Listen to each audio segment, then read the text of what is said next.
Hello, नमस्कार दोस्तों। मेरा नाम राहुल सागर है और स्वागत है आप सभी का मेरे YouTube channel study with Rahul Sagar में। चलिए बात कर लेते हैं आज के चैप्टर से रिलेटेड। आज का जो चैप्टर होने वाला है हमारा क्लास 6 का थर्ड चैप्टर है, जिसमें हमने सॉरी ये फोर्थ चैप्टर है, जिसके बारे में हम आज स्थानीय सरकार और प्रशासन से रिलेटेड जितनी भी डिटेल में चर्चा होगी उसको करेंगे। ठीक है, इससे पहले मैं आपको बताऊं तो मैंने एनसीईआरटी क्लास 6 की पॉलिटी वाली जो हमारी सीरीज चल रही है उसमें मैंने जो पहले होने वाले 3 चैप्टर्स हैं, विविधता, विविधता और भेदभाव और सरकार, इन तीनों को बहुत ही अच्छे से वहाँ पर डिस्कस किया है। अगर आप देखना चाहते हैं उन सभी वीडियोस को तो आप मेरे चैनल पर जाकर के एक प्लेलिस्ट बनी हुई होगी क्लास 6 की पॉलिटी को लेकर के, उसमें जाकर के उन तीनों वीडियोस को देख सकते हैं। ठीक है, और आगे भी मैं इसी तरीके की जो प्रोसेस है, मतलब कि जो इस तरीके की सीरीज़ है class 6, 7th, 8th, 9th, 10th और 12th, इन सभी एन को पूरी तरीके से ख़त्म करने वाले हैं। ठीक है दोस्तों, तो आज की जो वीडियो होने वाली है हमारी, वो है स्थानीय सरकार और प्रशासन से रिलेटेड। ठीक है, इन सभी चीज़ों के बारे में हम चर्चा करेंगे। ठीक है, तो वीडियो की शुरुआत करते हैं। वीडियो की शुरुआत करने से पहले आप सभी से एक छोटी सी रिक्वेस्ट है, अगर आपने अभी तक हमारा चैनल सब्सक्राइब नहीं किया है तो प्लीज़ हमारे चैनल को सब्सक्राइब कर लीजिए, ताकि जो आने वाली अपडेट्स हैं उनको आप आसानी से देख सकें। तो चलिए दोस्तों, शुरू करते हैं आज के अपनी वीडियो को। ठीक है, आज का चैप्टर है हमारा फोर्थ चैप्टर, जिसमें हम स्थानीय सरकार और प्रशासन को समझने वाले हैं। देखिए, हमने जो पहले चैप्टर पढ़ा था, अगर आप उसको नहीं पढ़ पाएंगे तो इस चैप्टर को भी आसानी से नहीं समझ पाएंगे। तो मेरी आपसे एक सभी से गुजारिश है कि आप ना उस सरकार जो चैप्टर है उसको पढ़ लीजिए, पहले समझ लीजिए। ठीक है ना, उन टॉपिक्स को समझने के बाद ही आपको समझ आएगा। एक छोटा सा ओवरव्यू देता हूँ सरकार के बारे में। देखिए, सरकार आप सभी को पता होगा, सरकार हमारे भारत की अगर हम बात करें तो भारत में 3 स्तर पर सरकार होती है। ठीक है, एक होती है राष्ट्रीय स्तर पर, दूसरी अगर हम बात करें तो वही होती है राज्य स्तर पर। ठीक है, और तीसरी होती है स्थानीय स्तर की सरकार, जिसके बारे में हम आज बात करने वाले हैं। ठीक है, राष्ट्रीय स्तर की सरकार को कुछ अलग तरीके से कुछ और प्रोसेस, मतलब कि अलग अलग तरीके के निर्णय लेने पड़ते हैं। ठीक है ना, देश से संबंधित अगर वहीं पर बात करें राज्य सरकार की, तो राज्य सरकार एक स्टेट, जैसे कि उत्तर प्रदेश हो गया, उत्तर प्रदेश की अलग सरकार। ठीक है, मध्य प्रदेश हो गया तो मध्य प्रदेश की अलग सरकार। तो इस तरीके से राज्य स्तर की सरकारें भी होती हैं। ठीक है, वहीं पर बात करें हम स्थानीय सरकारों की, तो स्थानीय सरकारों के हम पहले बात कर चुके हैं कि स्थानीय सरकार वो सरकारें होती हैं जो या तो आपके गांव, कस्बे, आ, नगर, शहर से रिलेटेड होंगी। ठीक है ना, उन सभी का जो प्रशासन होगा वो स्थानीय सरकारों के हाथ में होगा। ठीक है, जिसके बारे में हम आज थोड़ा डिटेल में चर्चा करेंगे। ठीक है दोस्तों, तो चलिए चैप्टर को शुरू करते हैं।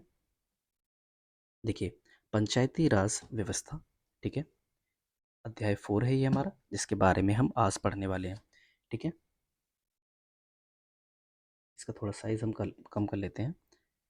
हाँ, लोग अपना जब प्रतिनिधि चुन लेते हैं तो उसके बाद क्या होता है, ग्रामीण क्षेत्रों में चुने गए प्रतिनिधियों द्वारा निर्णय कैसे लिए जाते हैं। यहाँ ग्राम सभा को देखेंगे हम, जिसमें लोग प्रत्यक्ष रूप से भाग लेते हैं और अपने प्रतिनिधियों से जवाब मांगते हैं।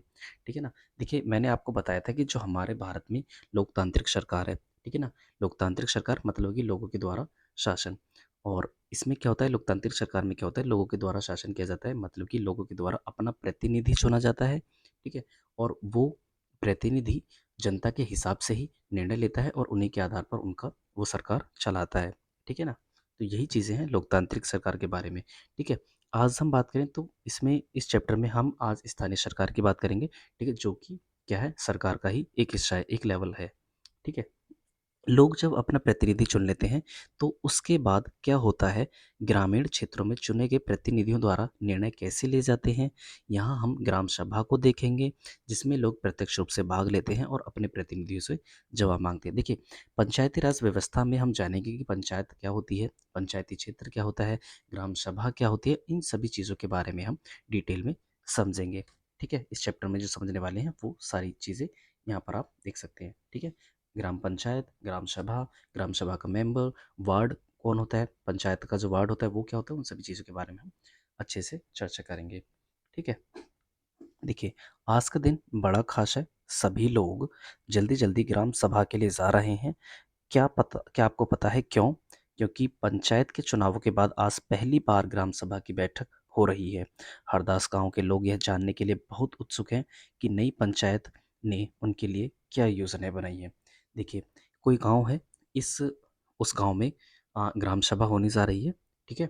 क्योंकि इसमें कहा जा रहा है कि पंचायतों के चुनाव के बाद ये पहली ग्राम सभा है और उसमें जो सभी ग्राम सभा के सदस्य होंगे, जो सभी गाँव के लोग हैं, वो जाकर के ये वो देखेंगे कि पंचायत ने उनके लिए क्या-क्या योजनाएँ बनाई हैं। तो इसीलिए वो सारे गाँव के जो लोग हैं, वो बहुत ही उत्सुक हैं कि जो पंचायत है उसने उन गाँव वालों के लिए क्या-क्या योजनाएँ बनाई हैं, ठीक है? उसके बाद हम बात करें ग्राम सभा। देखिए, पहले ग्राम सभा को समझ लेते हैं। ग्राम सभा एक पंचायत के क्षेत्र में रहने वाले सभी वयस्कों की सभा होती है। ग्राम सभा एक पंचायत के क्षेत्र में रहने वाले सभी वयस्कों की सभा होती है। हो सकता है कि उसमें सिर्फ एक गांव या एक से ज़्यादा होता हो। जैसा कि इस उदाहरण में दिया गया है, कई राज्यों में हर गांव की ग्राम सभा की बैठक अलग होती है। ठीक है, कोई भी व्यक्ति जिसकी उम्र 18 वर्ष या उससे ज़्यादा हो, जिसे वोट देने का अधिकार प्राप्त हो और जिसका नाम गांव की मतदाता सूची में हो, वह ग्राम सभा का सदस्य होता है। देखिए, एक चीज़ को समझिए पहले। ग्राम सभा को समझने से पहले हम समझते हैं कि पंचायत क्या होता है। पंचायत की कहने का मतलब है, पंचायत ना एक गांव की भी हो सकती है या फिर एक से ज़्यादा गांव की भी हो सकती है।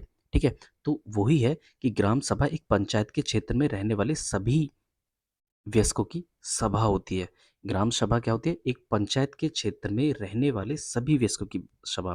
ठीक है? सपोज़ दैट एक पंचायत में 3 गाँव आते हैं, तो उन 3 गाँव के जो 18 प्लस की एज वाले लोग हैं, उन्हें ग्राम सभा का सदस्य कहा जाएगा। ठीक है?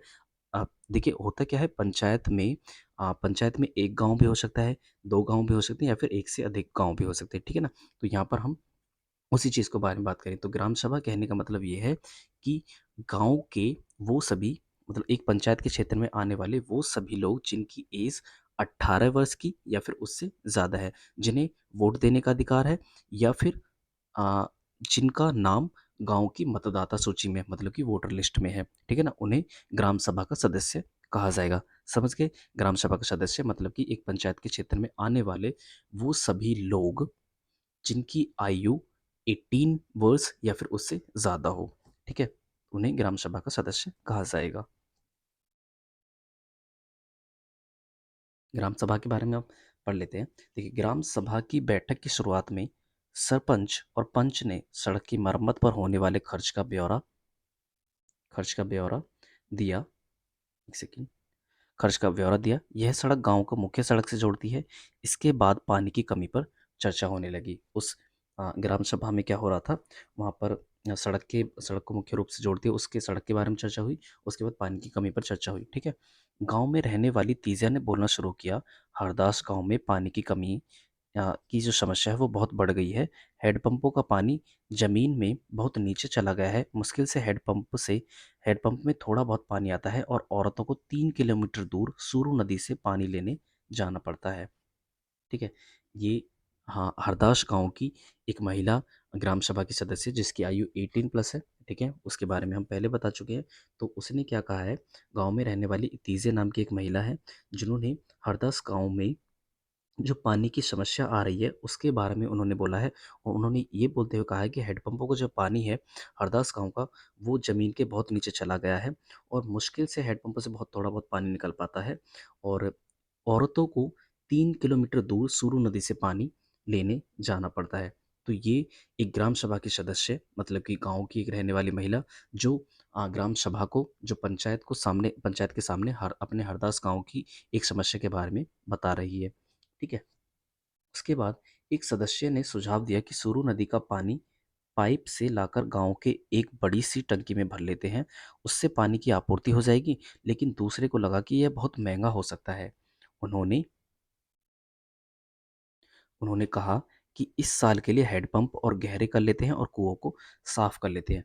वहीं क्या था, उस ग्राम सभा में एक और सदस्य था जिसने यह सुझाव दिया कि सूरू नदी का जो पानी है वो पाइप से ला करके एक गांव की बड़ी सी टंकी में भर लेते हैं और इससे क्या होगा, जो गांव के सभी लोग होंगे उससे उन सभी लोगों के लिए पानी की जो आपूर्ति है वो हो जाएगी। ठीक है? लेकिन वो जो वहाँ पर जो सभी लोग बैठे थे, उन्होंने कहा कि ये जो चीज़ है, ये जो प्रोसीजर है वो महंगा हो सकता है। ठीक है? उन्होंने कहा कि इस साल के लिए हेड पंप और गहरे कर लेते हैं और कुओं को साफ कर लेते हैं। ठीक है, तीजिया ने कहा इतने से तो काम नहीं चलेगा, हमें कुछ पक्की व्यवस्था करनी होगी क्योंकि हर साल पानी का स्तर जो है वो नीचे ही गिरता जा रहा है। जितना पानी ज़मीन में रिस के जाता है, हम उससे ज़्यादा उसका उपयोग कर लेते हैं। तो तीजिया उस समय पर बोलती है कि हैंडपंप को गहरा कर लेने से या फिर कुओं को साफ़ कर लेने से ही इस समस्या को हल नहीं किया जाएगा, क्योंकि हमें ना कुछ पक्की व्यवस्था करनी पड़ेगी, क्योंकि हर साल जो है पानी का स्तर, जो पानी का लेवल है वो नीचे ही गिरता जा रहा है। और जितना हम पानी का यूज़ करते हैं वो ज़मीन में रिस जाता है, जितना पानी ज़मीन में रिस के जाता है उससे ज़्यादा तो हम कहीं यूज़ कर लेते हैं।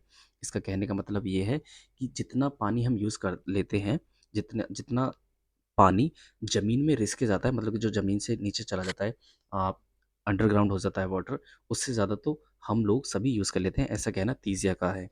ठीक है? उसके बाद ग्राम सभा के एक दूसरे सदस्य अनवर ने तब सबको बताया कि उसने महाराष्ट्र के एक गांव में पानी संरक्षण के नए तरीके देखे हैं। वह उस गांव में अपने भाई से मिलने गया था। उसको जल संवर्धन विकास कार्यक्रम या वाटरशेड कहते हैं, उसने सुना था कि सरकार ने इसके लिए पैसा भी दिया था। उसके भाई के गांव में लोगों ने पेड़ लगाए थे, नालों पर चेक डैम यानी छोटे छोटे बांध बनाए थे एवं टंकियां बनाई थी। तो ग्राम सभा का एक दूसरा सदस्य जिसका नाम अनवर था, वो कहता है कि जब वो महाराष्ट्र गया था तो उसने वहाँ पर जल संरक्षण का एक नया तरीका देखा था। ठीक है ना? वो उस गाँव में क्या गया, अपने भाई से मिलने गया था, जिस जल संरक्षण के जिस नए तरीके को अनवर ने देखा था, उसको जल संवर्धन विकास कार्यक्रम या फिर वाटरशेड कहते हैं। उसने सुना था कि सरकार ने इसके लिए पैसे भी दिए थे और इस प्रोसेस को पूरा करने के लिए महाराष्ट्र के उस गाँव को सरकार ने पैसे भी दिए थे। ठीक है? इस चीज़ के ऊपर जो अनवर था उसने बोला था, ठीक है? उस ग्राम सभा में, ठीक है? और उसके बाद उसने कहा कि उसके भाई के गाँव के लोगों ने वहाँ पर पेड़ भी लगाए और नालों पर छोटे-छोटे बाँध भी बनाए एवं टंकियाँ बनाई थी। ठीक है? इस चीज़ से उसको महाराष्ट्र का जो गाँव था वो पानी की इस किल्लत से उभर पाया था। इस चीज़ को कह रहा है अनवर, ठीक है? उसका ये सुझाव था। ठीक है? उसके बाद सबको अनवर का यह विचार बड़ा अच्छा लगा और सबने ग्राम पंचायत को इसके बारे में पता करने के लिए कहा। ठीक है? अब ना हम छोटी-सी एक चीज़ जान लेते हैं यहाँ पर। एक ग्राम पंचायत कई वार्डों में बटी हुई होती है। प्रत्येक वार्ड अपना एक प्रतिनिधि चुनता है, जो वार्ड पंच के नाम से जाना जाता है। इसके साथ पंचायत क्षेत्र के लोग मिलकर एक सरपंच को चुनते हैं, जो पंचायत का मुखिया होता है। वार्ड पंच और सरपंच मिलकर ग्राम पंचायत का गठन 5 साल के लिए करते हैं। अब देखिए, ग्राम पंचायत को समझने की कोशिश कीजिए। एक ग्राम पंचायत जो होती है वो कई वार्डों में बटी होती है, ठीक है? और हर वार्ड से एक-एक क्या होता है, हर एक वार्ड से एक मेंबर चुना जाता है जिसे पंच कहा जाता है। और वो सभी वार्ड, ठीक है? वो सभी वार्ड और सरपंच मिलकर के क्या करते हैं, सबसे पहले समझिए कि एक वार्ड का मेंबर क्या होता है, एक ग्राम पंचायत कई वार्डों में बटी होती है, ठीक है? और उस वार्ड से जो लोग एक अपना मेंबर चुनते हैं उसे वार्ड मेंबर कहा जाता है या फिर उसे पंच भी कह देते हैं। ठीक, अब वो सभी जो पंचायत क्षेत्र के लोग मिलकर एक सरपंच को भी चुनते हैं, जिसे पंचायत का मुखिया कहा जाता है। क्या कहा जाता है? सरपंच कौन होता है? जिससे पंचायत क्षेत्र के लोग मिलकर सरपंच को चुनते हैं, ठीक है? उसे पंचायत का मुखिया कहा जाता है। वार्ड पंच और सरपंच मिलकर ग्राम पंचायत का गठन 5 साल के लिए करते हैं। तो क्या होता है? देखिए, सिंपल सी लैंग्वेज में समझिए। सरपंच को पंचायत क्षेत्र के लोग मिलकर के चुनते हैं, ठीक है? वहीं पर हर वार्ड के लिए एक मेंबर चुना जाता है जिसे पंच कहा जाता है, ठीक है? ये तो होगी सरपंच और पंच की बात, ठीक है? फिर वहीं पर बात करें हम पंचायत की, तो वार्ड पंच और सरपंच मिलकर के एक पंचायत का गठन करते हैं, कितने साल के लिए? 5 साल के लिए, ठीक है? आगे समझ, चलते हैं आगे। उसके बाद ग्राम पंचायत का एक सचिव होता है। क्या होता है? ग्राम पंचायत का एक सचिव होता है। ग्राम पंचायत का जिसका गठन अ, वार्ड पंच और सरपंच मिलकर के करते हैं, उसका एक सचिव भी होता है, जो ग्राम सभा का भी सचिव होता है। क्या होता है? ग्राम पंचायत का जो सचिव होता है वो ग्राम सभा का भी सचिव होता है, ठीक है? सचिव का चुनाव नहीं होता है, इसको ना लोगों के द्वारा चुना नहीं जाता, उसकी सरकार के द्वारा नियुक्ति की जाती है। क्या होता है? उसको सरकार के द्वारा नियुक्त किया जाता है। सचिव का काम है ग्राम सभा एवं ग्राम पंचायत की बैठक बुलाना और जो भी चर्चा एवं निर्णय हुए उनको उनका रिकॉर्ड रखना। देखिए, उस सचिव का देखिए, एक चीज़ को समझिए, सचिव क्या होता है? हाँ, ग्राम पंचायत में एक सचिव भी होता है और उस सचिव का काम होता है जो भी ग्राम सभा में जो भी चर्चाएँ हुई हैं, जो भी निर्णय लिए गए हैं, उनको उनका रिकॉर्ड रखना, ठीक है ना? सचिव हो गया, सचिव को हमने समझ लिया, सरपंच को हमने समझ लिया, पंच को हमने समझ लिया, पंचायत को समझ लिया, ठीक है? वहीं पर आगे हम बात करते हैं ये आप चीज़ें समझ ही गए हैं। ग्राम सभा क्या होती है? ग्राम सभा की बैठक में अब तक कौन-कौन सी समस्याओं पर चर्चा हो चुकी थी, उनके किस तरह के हल सुझाए गए हैं, ठीक है? उसके बाद हम बात करें ग्राम सभा में जो ग्राम सभा चल रही थी उसके बारे में बात करते हैं। ग्राम सभा में सबसे पहले क्या हुआ था ग्राम सभा में पानी की समस्या को लेकर के चर्चा हुई, ठीक है? ग्राम सभा में चर्चा के लिए अगला मुद्दा था गरीबी रेखा के नीचे आने वाले लोगों की सूची पर स्वीकृति लेना, ठीक है? जैसे ही सूची में दर्ज नाम पढ़ने शुरू किए गए, लोगों के बीच खुशर-पुशर होने लगी।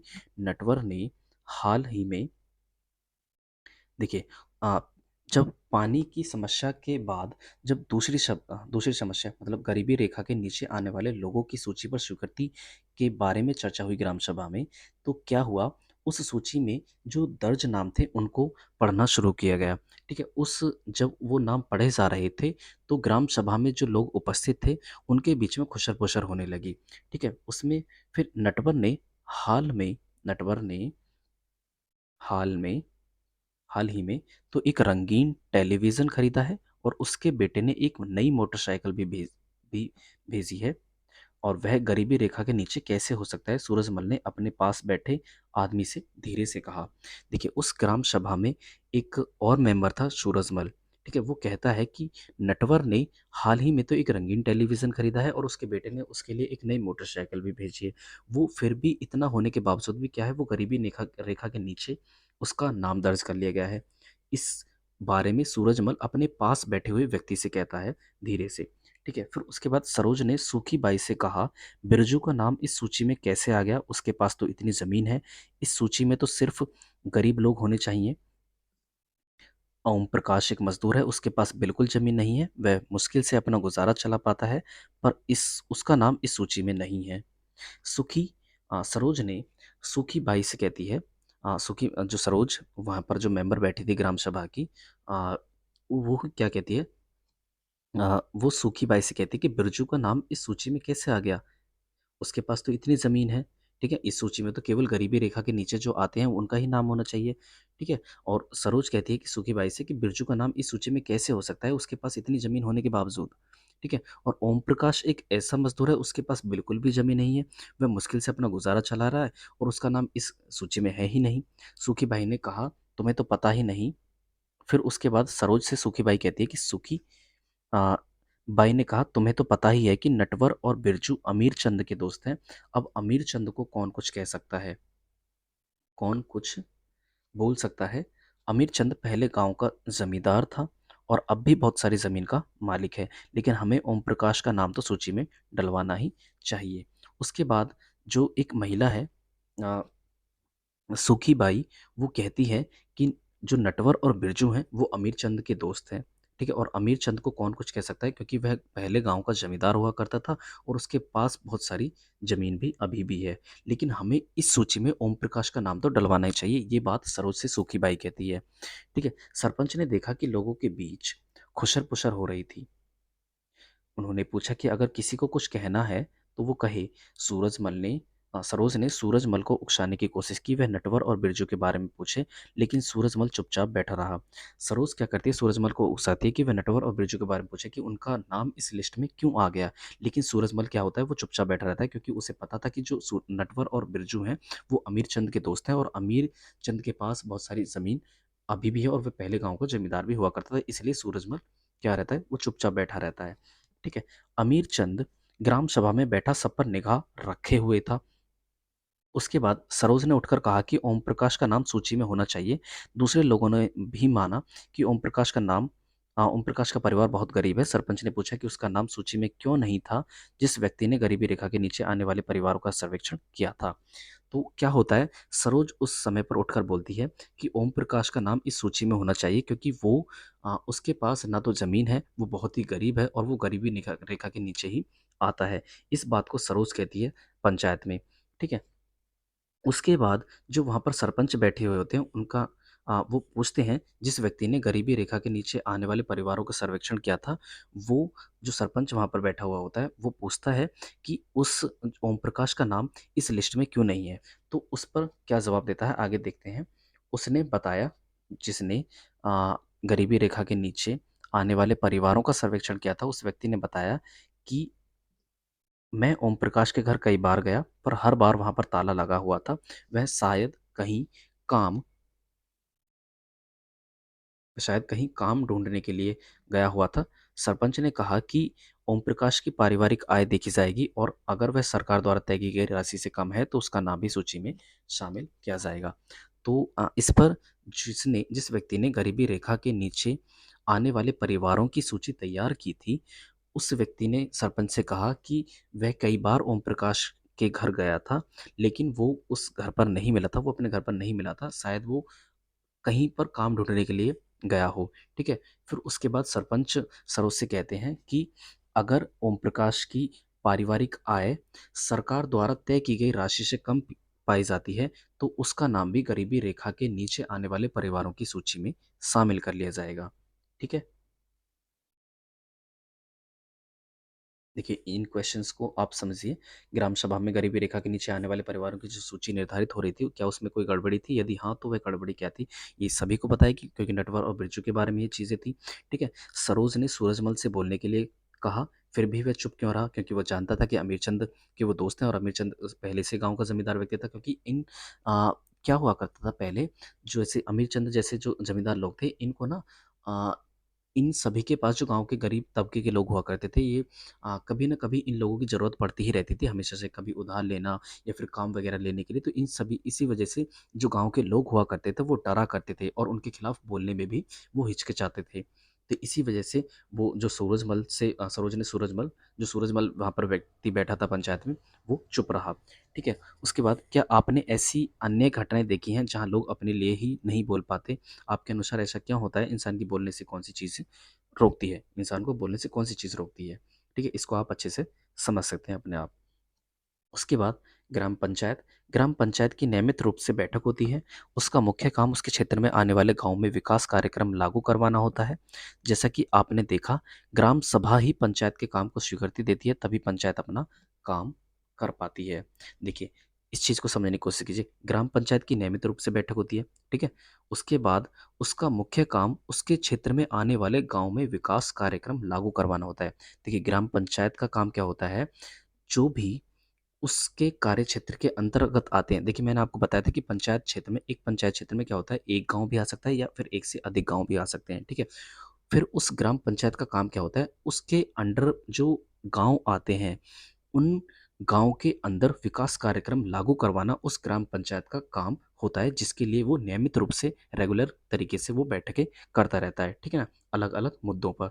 उसके बाद जैसा कि आपने देखा कि ग्राम सभा ही पंचायत के काम को स्वीकृति देती है, तभी पंचायत अपना काम करती है। देखिए, अगर ग्राम पंचायत को कोई काम करना होगा, तो वो पहले बैठक करेगा, गाँव के लोगों की मंजूरी माँगेगा, उनकी स्वीकृति माँगेगा, तभी उसके बाद वो अगला कदम उठाएगा कि गाँव के लोगों के लिए काम करना है या फिर नहीं करना है। अगर ग्राम सभा में बैठे हुए लोग या फिर ग्राम पंचायत के जो लोग होंगे, अगर वो उसकी स्वीकृति देते हैं किसी कार्यक्रम को लेकर के, वो तभी ग्राम पंचायत उसको उस कार्य को करवाएगा, ठीक है? उसके बाद हम बात करें आगे। देखिए, यहाँ पर एक अवार्ड है, ये एक महिला हैं जिनको अवार्ड दिया गया था।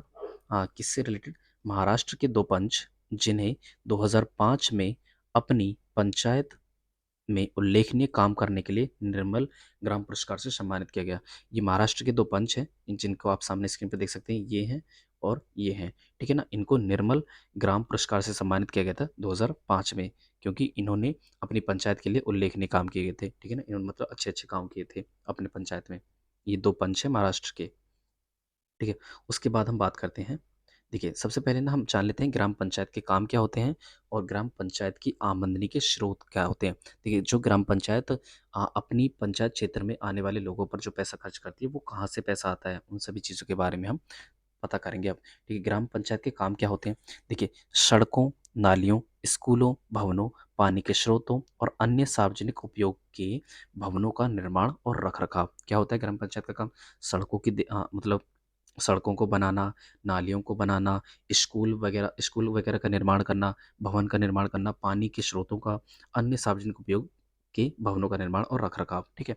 उसके बाद हम बात करें स्थानीय कर लगाना और उसको इकट्ठा करना, ठीक है? फिर उसके बाद गाँव के लोगों को रोज़गार देने संबंधी सरकारी योजनाएँ लागू करना, ये सभी क्या हैं, ग्राम पंचायत के काम होते हैं, ठीक है? फिर उसके बाद हम बात करें ग्राम पंचायत की आमदनी के स्रोत क्या होते हैं, जिससे वो ग्राम के मतलब ग्राम पंचायत अपने कार्यक्षेत्र के अंतर्गत आने वाले लोगों को किस तरीके से ये जो सरकारी कार्यक्रम होते हैं उनके लिए वो मुहैया करा सके। ठीक है, देखिए समझने की कोशिश कीजिए। ग्राम पंचायत की आमदनी के स्रोत क्या होते हैं? घरों एवं बाजारों पर लगाए जाने वाले कर से मिलने वाली राशि। ठीक है, उसके बाद विभिन्न सरकारी विभागों द्वारा चलाई गई योजनाओं की राशि जो जनपद एवं जिला पंचायत द्वारा आती है। ठीक है, उसके बाद समुदाय के काम के लिए मिलने वाले दान। ठीक है, जो समाज वगैरह कोई दान देता है वो। ठीक है, उसके बाद हम बात करें, कुछ राज्यों में कुछ राज्यों में ग्राम सभाएं काम करवाने के लिए समितियां बनाती हैं। क्या करती हैं? कुछ राज्यों में जो ग्राम सभाएं होती हैं वो काम करवाने के लिए समितियां बनाती हैं। उदाहरण के लिए निर्माण समिति। मान लीजिए कि गांव में एक सामुदायिक केंद्र का भवन बनाना है, तो यह काम निर्माण समिति करेगी। इन समितियों में कुछ सदस्य ग्राम सभा के होते हैं और कुछ पंचायत के। देखिए समझने की कोशिश कीजिए, अगर ग्राम सभा कोई काम करवाना चाहती है तो वो उसके लिए एक समिति तैयार कर सकती है। ठीक है, जैसे कि फॉर एग्जांपल निर्माण समिति। ठीक है, मान लीजिए किसी गांव में एक सामुदायिक केंद्र बनवाना है और उसका निर्माण वो समिति करेगी, निर्माण समिति। ठीक है, और इस समिति में क्या हो सकते हैं? कुछ ग्राम सभा के सदस्य हो सकते हैं या फिर कुछ पंचायत के सदस्य हो सकते हैं। ठीक है, ये दोनों मिलकर गांव के विकास के लिए काम करते हैं। क्या करते हैं? दोनों मिलकर गांव के विकास के लिए काम करते हैं। देखते हैं कि हरदास ग्राम पंचायत ने क्या क्या काम किया। ठीक है, उसके बाद हरदास गांव की ग्राम सभा में पानी की समस्या को सुलझाने के लिए जो विकल्प दिए गए थे, क्या वो आपको याद है? उसके बाद जब हरदास ग्राम पंचायत की बैठक हुई तो कुछ पंचों ने इस मुद्दे को दोबारा उठाया और इस बैठक में सरपंच, पंच और सचिव उपस्थित थे। ठीक है, क्या हुआ? हरदास गांव की जब ग्राम सभा में पानी की समस्या को सुलझाने के जो विकल्प दिए गए थे, जब ग्राम सभा हुई थी हरदास गांव की, तो उस समय पर जो भी पानी की किल्लत हरदास गांव को सहन करनी पड़ रही थी, उस समय पर जो भी विकल्प दिए गए थे, ठीक है ना, वहाँ पर जो भी विकल्प दिए गए थे उनके बारे में अब यहाँ क्या होगी? ग्राम पंचायत की बैठक में जो पंच होते हैं, पंच आप समझ गए ना? मैंने आपको बताया था अभी कि एक पंचायत क्षेत्र को क्या होता है, कई वार्डों में बांटा हुआ होता है और उस वार्ड का जो भी मेंबर होता है उसे पंच कहा जाता है। ठीक है, तो उन पंचों ने क्या हुआ, उस मुद्दे को दोबारा उठाते हैं ग्राम पंचायत में और इस बैठक में क्या होते हैं? सरपंच, पंच और सचिव तीनों उपस्थित होते हैं। ठीक है ना, किसमें? ग्राम पंचायत की बैठक में। ठीक है, समझ गए? उसके बाद हम बात करें, एक सेकेंड थोड़ा सा। हाँ, ग्राम पंचायत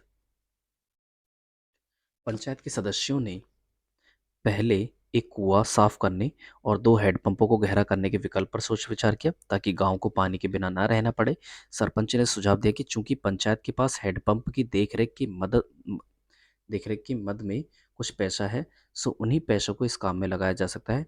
इस पर सभी सदस्य मान गए और सचिव ने उनके निर्णय को रजिस्टर में दर्ज कर लिया। देखिए क्या हुआ, पंचायत के सदस्यों ने पहले एक कुआं साफ करने और दो हैंडपंपों को गहरा करने के विकल्प पर सोच विचार किया।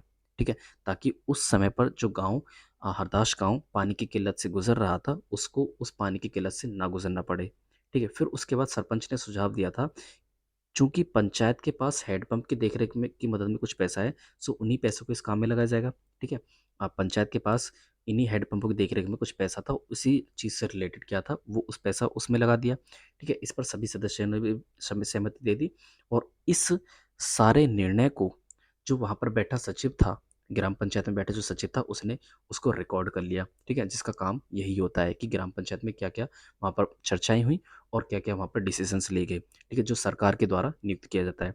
ठीक है, लेकिन अगर हम बात करें वहीं पर सरपंच की और पंचों की, तो उनका जो सॉरी इनका क्या है, उम, चुनाव द्वारा होते हैं वो। ठीक है ना, वो चुनाव द्वारा चुने जाते हैं। ठीक है ना,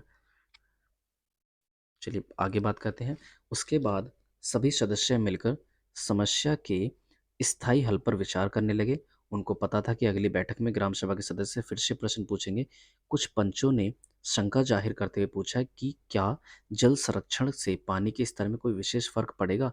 इस पर बहुत चर्चा हुई। अंत में यह निर्णय हुआ कि ग्राम पंचायत खंड विकास अधिकारी से बात करके इस योजना पर अधिक जानकारी इकट्ठा की जाएगी। जो वहाँ पर ग्राम पंचायत की बैठक हो रही थी उस सभी ने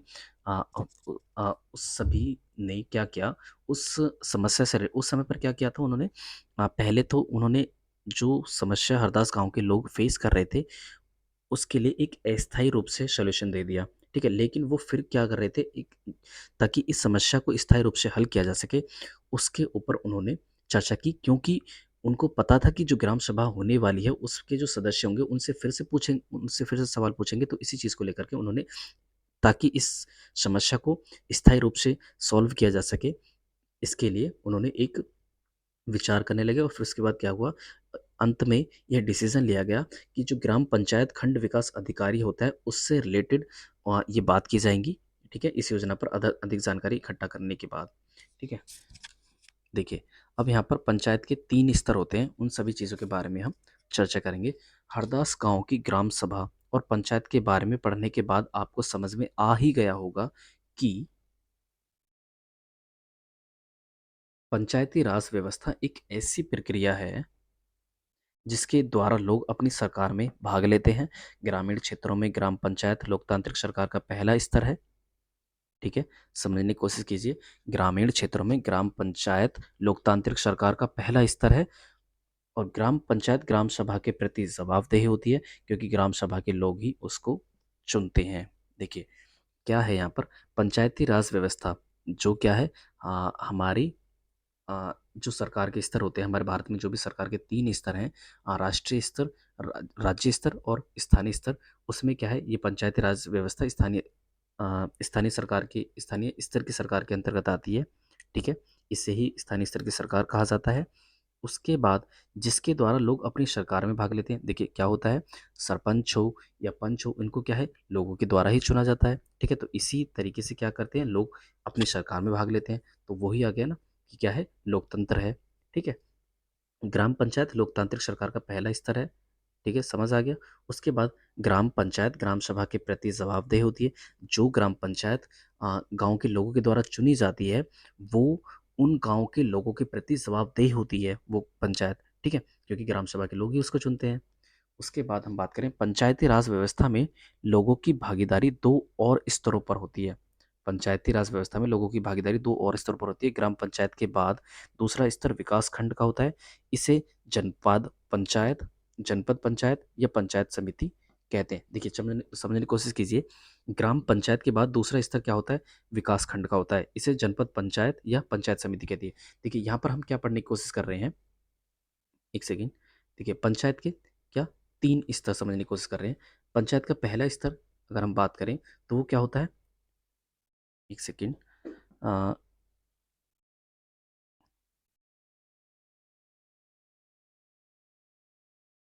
देखिए, हाँ, जो लोकता ग्राम पंचायत क्या है, लोकतांत्रिक सरकार का पहला स्तर। ठीक है, पहला स्तर तो ये हो गया।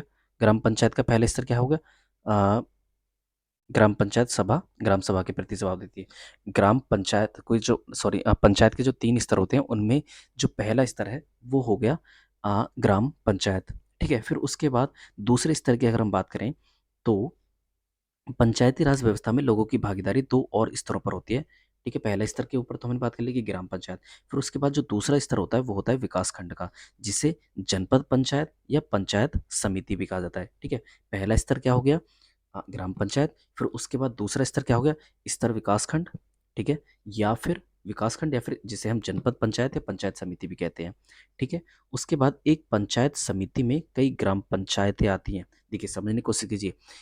पहला स्तर क्या हो गया, पंचायत के जो 3 स्तर हैं उनमें से एक स्तर हो गया ग्राम पंचायत का।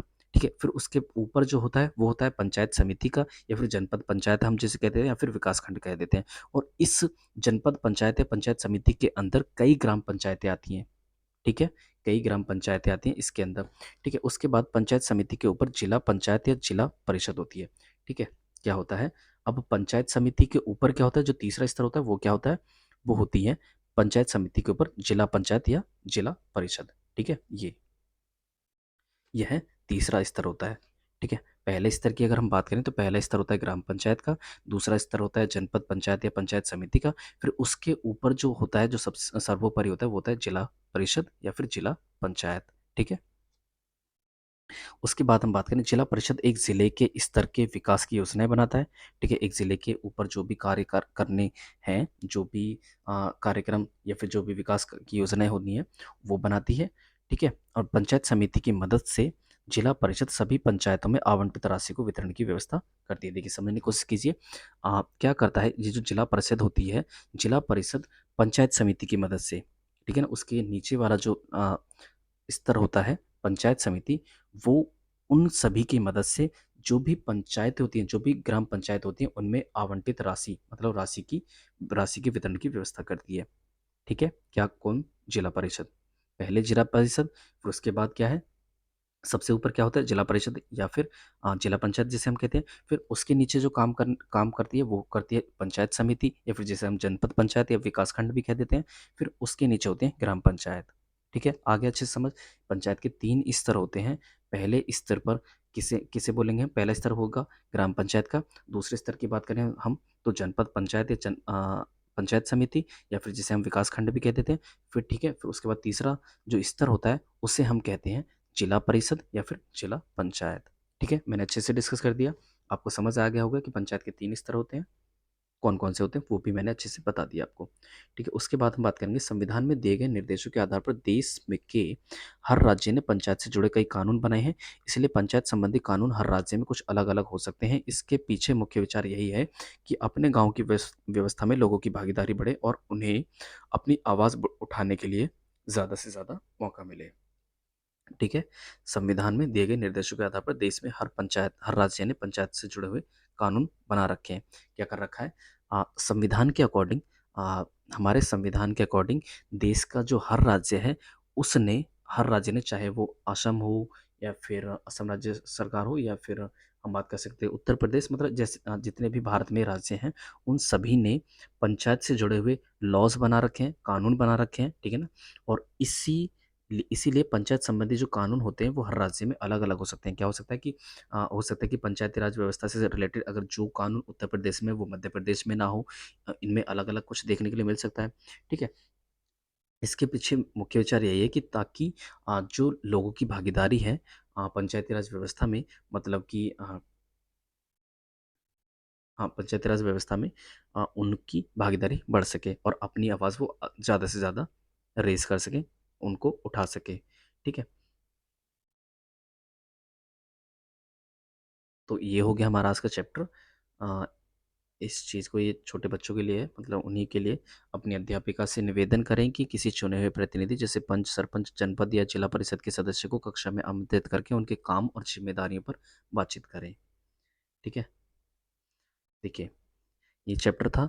आई होप आपको अच्छे से समझ आ गया होगा। अगर आपको कोई भी डाउट है तो आप कमेंट बॉक्स में डाल सकते हैं। ठीक है, उसके बाद मैं आपको अच्छे से प्रॉपरली और इंडिविजुअली आपको व्हाट्सएप पर आंसर दूंगा इसका।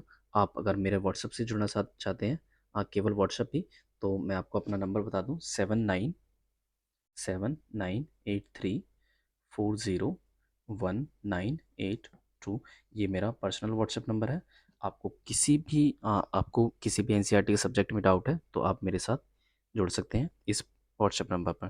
ठीक है दोस्तों, तो चलिए यही थी हमारी आज की वीडियो। आई होप आपको वीडियो पसंद आई होगी। अगर वीडियो पसंद आ रही है तो दोस्तों लाइक कर दीजिए, क्योंकि बहुत मेहनत लग रही है इन सभी चीज़ों में। ठीक है, आप समझ सकते हैं। और तो चलिए दोस्तों, यही थी हमारे आज की वीडियो। आई होप आपको वीडियो पसंद आई होगी। अगर वीडियो पसंद आई तो प्लीज़ वीडियो को लाइक और अपने दोस्तों तक शेयर कर दीजिएगा, ताकि जो किसी भी कॉम्पिटिटिव एग्ज़ाम की तैयारी कर रहा हो उसके पास शेयर कर दीजिए, ताकि उसको हेल्प मिल सके। तो चलिए दोस्तों, थैंक्स फॉर वॉचिंग।